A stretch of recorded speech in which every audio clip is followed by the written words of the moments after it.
Hola, un abrazo cordial a todos. Muchas gracias de una manera muy especial a las fundaciones Fiquires, Funcolé por esta amable invitación para participar en esta jornada del Día Mundial de los Hospicios y los Cuidados Paliativos. Mi nombre es Paulo Daniel Acero, soy psicólogo, doctor en psicología, soy tanatólogo certificado y desde hace algún tiempo, más o menos 30 años, me dedico a acompañar duelos y a familias y personas que están en el tránsito final de la vida. Hoy quisiera tomarme este tiempo de esta invitación para compartir con ustedes una reflexión acerca de la psicología y las herramientas que podemos obtener de ella para abordar el dolor y el sufrimiento. Entonces les invito a que compartan conmigo esta reflexión y quisiera empezar esta reflexión pensando cuál es el desafío nuestro en un día como hoy. Y pienso que el desafío parte de reconocer la diferencia entre el dolor y el sufrimiento. Ya hace algún tiempo, Siddhartha Gautama, el Buda, nos hacía este señalamiento que está puesto en la diapositiva. El dolor es inevitable, pero el sufrimiento es opcional. ¿A qué nos referimos cuando hablamos de dolor y sufrimiento y que el uno es inevitable y que el otro es opcional? El dolor es aquella sensación exclusivamente fisiológica que hace que en algún lado de nuestro organismo sintamos alguna incomodidad. Y en ese sentido es inevitable porque el dolor siempre va a estar avisándonos, cumple una función, sirve a la vida para señalarnos que hay cosas que no están funcionando bien. Pero cuando hablamos de sufrimiento estamos hablando del significado que las personas le damos a ese dolor.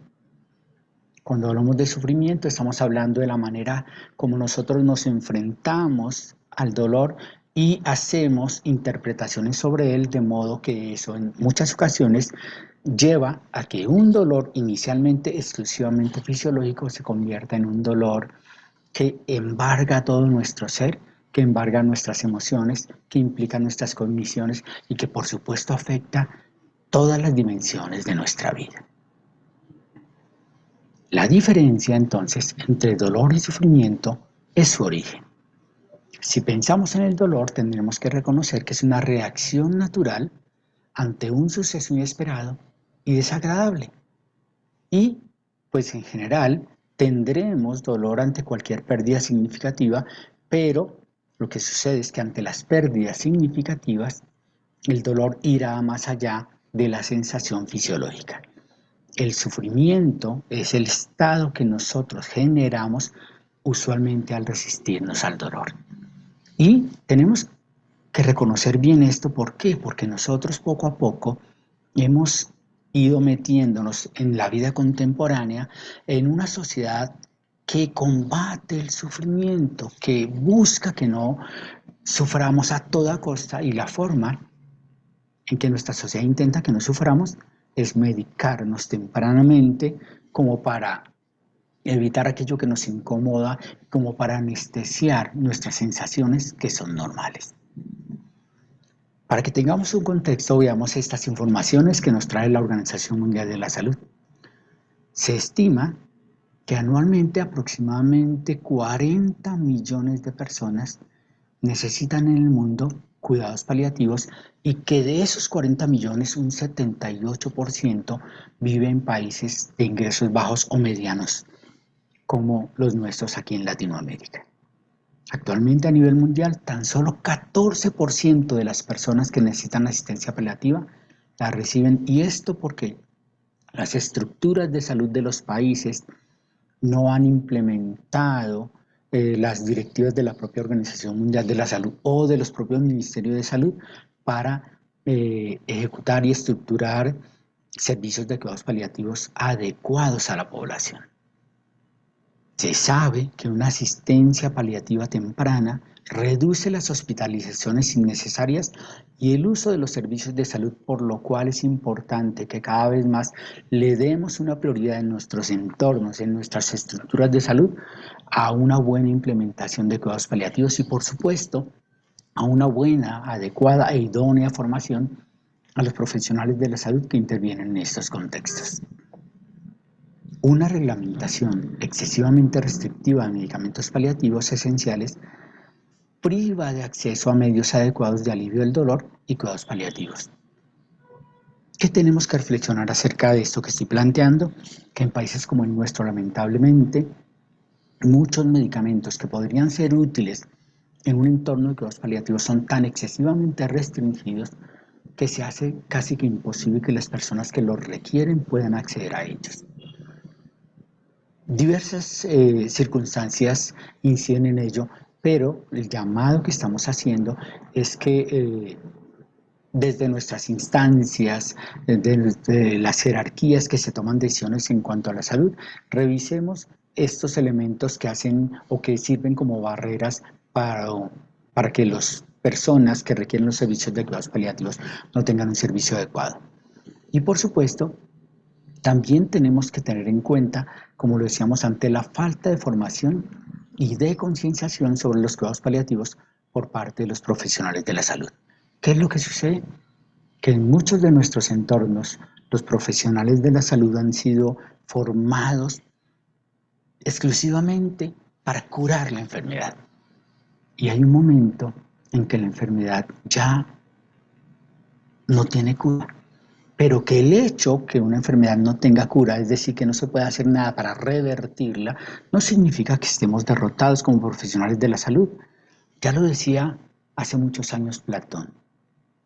El mayor error médico consiste en curar el cuerpo sin intentar curar el alma. ¿Y esto de qué habla? Que nosotros los profesionales de la salud deberíamos en algún momento hacer la reflexión de cuál es nuestra principal preocupación al acercarnos a un paciente en cuidados paliativos y a su familia. Y tal vez nosotros, si no tenemos una adecuada concienciación de que si ya no podemos curar, por lo menos si podríamos aliviar, si podríamos consolar, si no tenemos esa adecuada conciencia, pues nosotros no vamos a intervenir tan bien, tan exitosamente como podríamos hacerlo en estos momentos. ¿Y por qué hablo de exitosamente? Porque contactar un alma con otra es traer alivio al alma angustiada, al alma desesperanzada. ¿Qué tenemos hoy? Tenemos entonces, podría decirse, una excesiva concentración en el dolor y un abordaje exclusivamente medicamentoso del dolor. Y ahí estamos perdiendo un amplio campo de lo que han trabajado disciplinas como la psiquiatría y la psicología. Si no hacemos una adecuada psicoeducación a los pacientes y a sus familias sobre las diversas alternativas del manejo del dolor, estamos poniendo de lado algo así más o menos como el 50% según las investigaciones de posibilidades de aliviar un dolor no solo con medicamentos. ¿Qué tenemos? Que reconocer que el acceso a personal cualificado en atención no solo al dolor sino al sufrimiento a veces implica barreras y estigma. El trabajo que tenemos que hacer en Hispanoamérica sobre el acceso a profesionales a la salud mental empieza por ahí, por reconocer que no requiere atención y salud mental necesariamente una persona que tenga una enfermedad mental, sino que un profesional en salud mental podría aportar mucho para aliviar, para ayudar a dar significado a una experiencia dolorosa como la que se vive en las unidades de cuidados paliativos. ¿Qué estamos invitando entonces a promover? Que los cuidados paliativos constituyan un planteamiento, un reconocimiento de mejora de la calidad de vida de los pacientes y de las familias de esos pacientes cuando afrontan problemas inherentes a una enfermedad potencialmente mortal. Los cuidados paliativos previenen y alivian el sufrimiento a través de esa identificación temprana, a través de esa buena evaluación y a través de un tratamiento adecuado a personas con dolor, insisto, no solo fisiológico, sino con dolor emocional. Afrontar el sufrimiento entonces supone ocuparse de problemas que no se limitan a los síntomas físicos. Los programas de asistencia paliativa utilizan entonces un trabajo en equipo para brindar apoyo a los pacientes y a quienes les proporcionan cuidado. Y aquí la clave está en eso, en reconocer que para acompañar adecuadamente a una persona en el tránsito al final de la vida, ojalá se tenga un equipo bien unificado, bien integrado, bien engranado para atender las distintas facetas de lo que implica un periodo al final de la vida. Esa labor entonces comprende la atención de necesidades prácticas y de apoyo psicológico a la hora de enfrentar el duelo que empieza por la pérdida de la salud. La asistencia paliativa ofrece un sistema de apoyo para ayudar a los pacientes a vivir tan activamente como sea posible, y esto es importante. Qué valioso contar con un paciente que no esté a toda hora sedado, sino que hasta el último momento significativo de su vida pueda tener contacto con sus familiares y recibir el afecto, el apoyo y la compañía que también son medicinales para esos momentos de su estado de salud. Recordemos unas estadísticas importantes al respecto. Una amplia gama de enfermedades requieren cuidados paliativos y la mayoría de los adultos que los necesitan padecen enfermedades crónicas como por ejemplo cardiovasculares, respiratorias, crónicas, VIH-Sida y diabetes. Muchas otras afecciones también podrían requerir asistencia paliativa, como por ejemplo las insuficiencias renales, enfermedades hepáticas, esclerosis, enfermedades de Parkinson, artritis, etcétera, una cantidad de enfermedades de las que hoy llamamos incluso huérfanas. Qué bueno, qué importante es que la atención a cada una de estas instancias, a cada una de estas entidades diagnósticas, no se les atienda solo desde la medicina y solo desde la medicación. Entonces el llamado es a que ampliemos el acceso y tratemos de trabajar por retirar el estigma que implica que una persona o una familia acceda a los servicios de salud mental. En numerosos lugares, lamentablemente, no existen servicios formales de salud mental y aun cuando esos servicios estén disponibles, en muchas ocasiones son inasequibles porque, por ejemplo, se consiguen citas cada 3 o 4 meses y eso hace que se pierda un importante apoyo en un momento clave como es el final de la vida. A menudo, las personas entonces optan por sufrir sus malestares mentales sin alivio y arriesgándose, por supuesto, a la discriminación o al ostracismo que implica no poder acceder a un servicio de salud mental.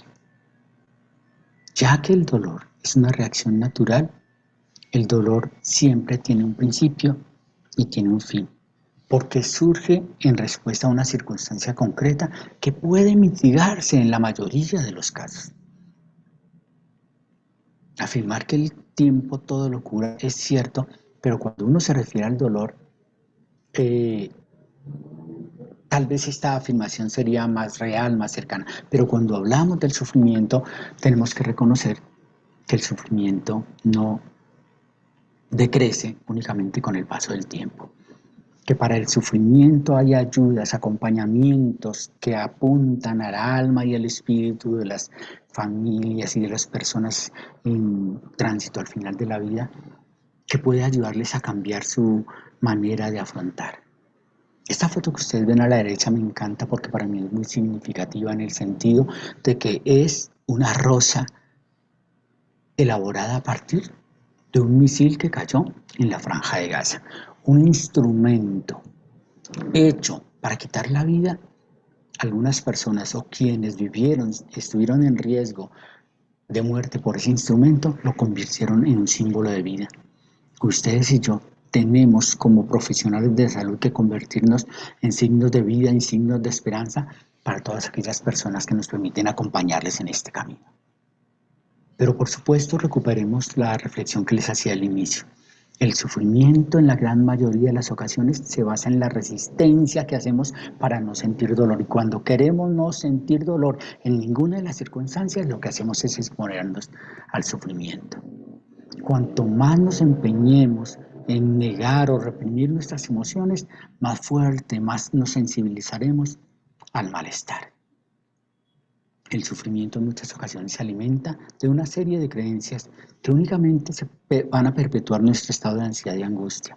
La gente que se empeña por no sufrir o por evitar el sufrimiento a los demás, lo que hace es sensibilizarlos y entrar en un estado de angustia, de hiperalerta, de ansiedad, que nos hace estar más sensibles al sufrimiento. Y por supuesto, esta intención de no querer experimentar ningún dolor nos pone siempre en una trampa, como es terminar convencidos que nunca ayudamos o adecuadamente o que nunca ayudamos lo suficiente. A través de esta exposición que quiero invitar, que implementemos algunas intervenciones como por ejemplo clínicas oportunas y con personal idóneo, en primer lugar para eliminar, como decíamos antes, la barrera de acceso a los servicios.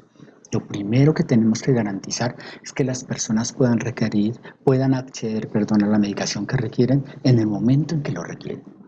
Tenemos que implementar una adecuada psicoeducación y capacitación para atención primaria, sobre todo en manejo de duelo. Cuando trabajamos adecuadamente el duelo, cuánto alivio, cuánto acompañamiento sienten las personas, que disminuye la sensibilidad al dolor.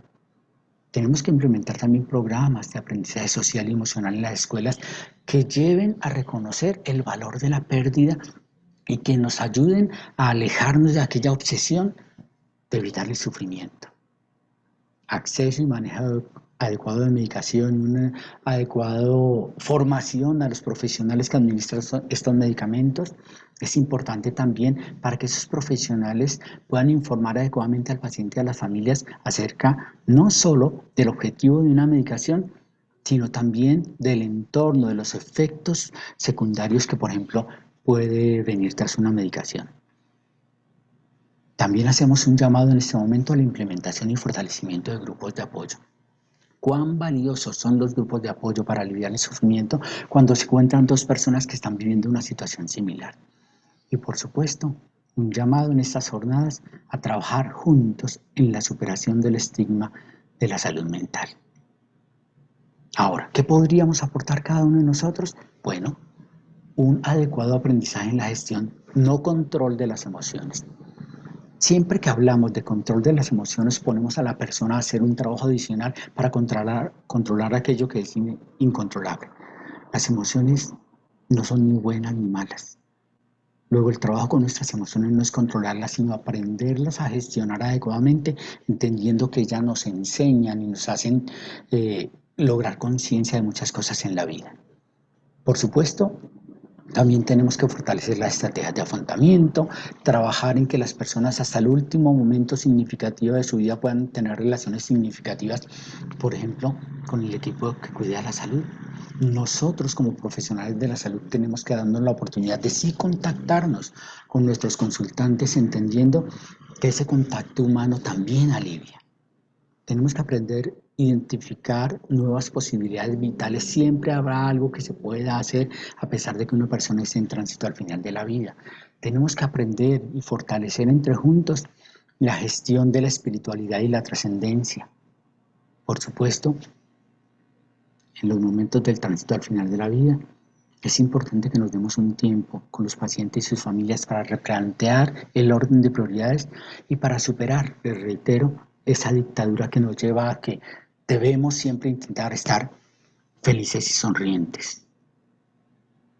El cambio, planteamos, es decir adiós a una situación vieja y familiar y enfrentarse a otra nueva y desconocida, pero con esperanza.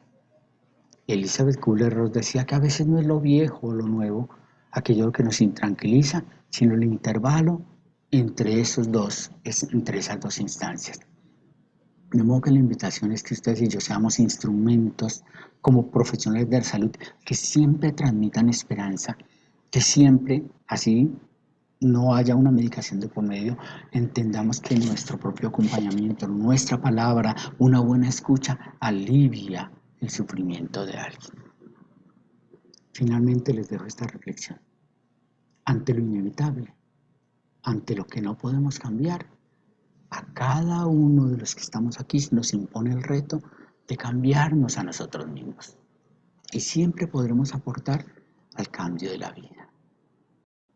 Ya en esta lectura que nos enseña la vida, me permito agradecer este espacio que nos damos hoy para reflexionar acerca de la manera en que nosotros podemos afrontar adecuadamente las pérdidas y los momentos difíciles de la vida.